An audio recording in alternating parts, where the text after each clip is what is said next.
Many skeptics also use this word to say that Jesus Christ was brought into existence by saying he was the first one born of all creation. Again, it is vital not to take an English definition and apply it to a Greek or Hebrew text. The word firstborn in the English language is defined as the first to be born, eldest, or a person's first child, while the Greek word used here is prototokos, derived from the two words protos and tikto.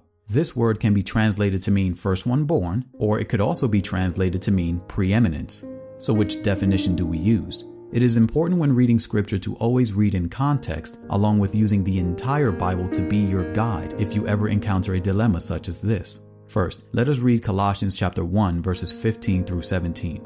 Who is the image of the invisible God, the firstborn of every creature. For by him all things were created, that are in heaven and that are in earth, visible and invisible, whether they be thrones or dominions or principalities or powers. All things were created by him and for him, and he is before all things, and by him all things consist. Now this scripture creates a dilemma. If firstborn means first one created, then how could he have created all things and be before all things? A thing is something created. Do we have a contradiction in the Bible? Not at all. Let us look at an Old Testament scripture to get some context. In Genesis chapter 41 verses 51 through 52 it reads, And Joseph called the name of the firstborn Manasseh, for said he, God hath made me to forget all my toil and all my father's house. And the name of the second called he Ephraim, for God hath made me fruitful in the land of my affliction. Now contrast this scripture with Jeremiah chapter 31 and verse 9, which reads, For I am a father to Israel, and Ephraim is my firstborn. In Genesis, Manasseh is called the firstborn,